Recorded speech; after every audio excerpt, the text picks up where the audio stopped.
திருப்பூர் தமிழ் சங்கம் வழங்கும் தமிழிசை விழா. இந்த நிகழ்விற்கு தலைமை பொறுப்பேற்றிருக்கும் எனது அருமை அண்ணன் சகோதரர் மார்க்கண்டேயன் திரு சிவகுமார் அவர்களுக்கும், தமிழ்நாடு இயல் இசை நாடக மன்றத்தின் உறுப்பினர், செயலர், திரைப்பட நடிகை கலைமாமணி குமாரி சச்சி அவர்களுக்கும், செயலர் ஜெயக்குமார் அவர்களுக்கும், திருப்பூர் தமிழ் சங்கத்தின் தலைவர் டாக்டர் முருகானந்தம் அவர்களுக்கும், செயலர் ஆடிட்டர் லோகநாதன் அவர்களுக்கும், இந்த ஞாயிற்றுக்கிழமை விடுமுறை நாள் நிறையா சினிமா தேட்டரில் சினிமா ஓடிட்டுருக்கு, டிவியில் நிறைய நல்ல படம் ஓடிட்டுருக்கு. அதையெல்லாம் விட்டுட்டு இந்த நல்ல நிகழ்வுக்கு வந்திருக்கும் உங்கள் அனைவருக்கும் என் இனிய மாலை வணக்கத்தை தெரிவித்துக் கொள்கிறேன். ரொம்ப சந்தோஷமாக இருக்குது. ஒரு தமிழ் சங்கம், நம்ம திருப்பூர் தமிழ் சங்கம் வெகு நாளாக இது மாதிரி ஒரு கூட்டத்தை கூட்டி நல்லா கேட்கக்கூடிய பழக்கத்தை ஏற்படுத்தி வச்சுருக்கிறதுனால தான் நாங்கள் வாழ்க வளமுடன் இயக்கம், நகைச்சுவை மன்றம், கம்பன் கலகெல்லாம் நடத்த முடியுது. அவை ரோடு வச்சுங்காட்டி தான் எங்களால் செய்ய முடியுது. வெளியூர்லாம் போய் கூப்பிட்டோம்னா எல்லாம் போஸ்ட் அடித்து எல்லாம் வச்சு யார் வந்தாலுமே கூட்டத்தை ஒரு 50 பேர்த்து கூட சேர்த்த முடியுது இல்லை எங்களால். ஆனால் திருப்பூரில் ஒரு நல்ல நிகழ்வு அப்படின்னா அதை கேட்கறதுக்கு ஆயிரக்கணக்கான பேர் ஆவலோடு வந்துடுறாங்க. அதற்கு காரணம் தமிழ் சங்கம். அதனால் முதல்ல தமிழ் சங்க செயலருக்கு, தலைவருக்கு என்னுடைய பாராட்டுகளையும் வாழ்த்துக்களையும் தெரிவித்துக் கொள்கிறேன்.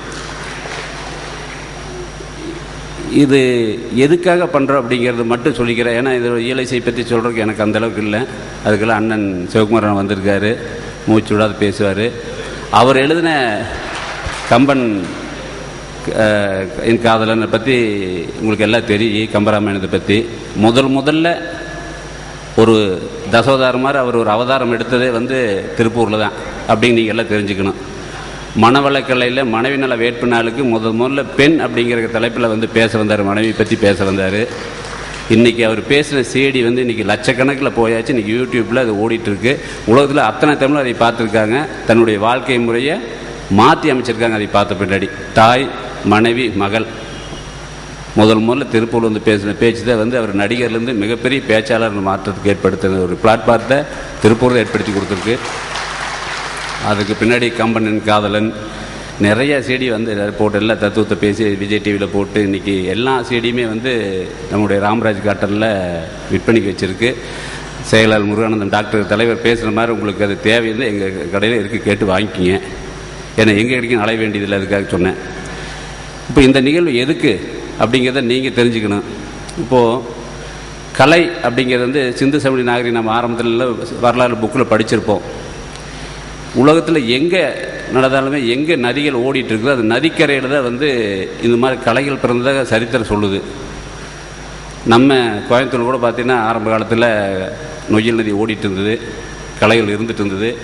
பெரிய ஸ்டுடியோ கூட கோயம்புத்தூர் இருந்துகிட்டு இருந்தது, நம்மளாம் கேள்விப்பட்டிருக்கோம். இன்றைக்கி நொய்யல் எங்கே இருக்குன்னு தெரியாது போயிடுச்சு, கலைகள் எங்கே இருக்குன்னு தெரியாது போயிடுச்சு. எல்லாமே தொழில்னு தொழிலே போயிட்டு எல்லாமே. ஆனால் இதே பாருங்கள், கரூர் தாண்டி திருச்சி, தஞ்சாவூர், திருவையாறுலாம் பார்த்திங்கன்னா இந்த இசையியல் அப்படியே இன்றைக்கி இருந்துகிட்ருக்கு. ஏன்னா அங்கெல்லாம் வாழ்வாதாரத்துக்கு தேவையான விவசாயம் நல்ல முறையாக இருந்துட்டு இருந்ததுனால, அது சாப்பாட்டுக்கு பிரச்சனை இல்லாதனால அந்த இயல் இசை கலைகள் வளர்ந்துட்டே இருக்குது, இன்றைக்கி வரைக்கும் வளர்ந்துட்டுருக்கு.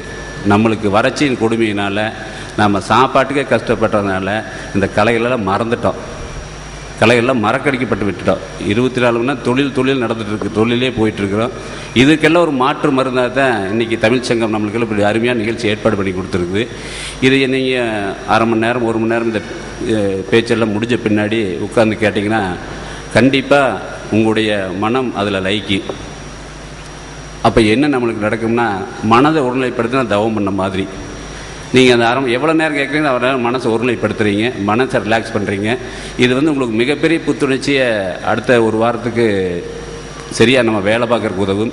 அதனால் ஒவ்வொரு ஞாயிற்றுக்கிழமையுமே நாங்கள் எல்லாம் ஒன்று சேர்ந்து பேசி, முதல் ஞாயிற்றுக்கிழமை நகைச்சுவை மன்றம், 2வது தமிழ் சங்கம், 4வது வாரம் கனவு மெய்ப்பட, 3வது ஆன்மீக கூட்டங்கள், இப்படி நிறைய ஞாயிற்றுக்கிழமை நிறைய உங்களுக்காக நிறைய நிகழ்ச்சி பண்ணிகிட்ருக்கோம்.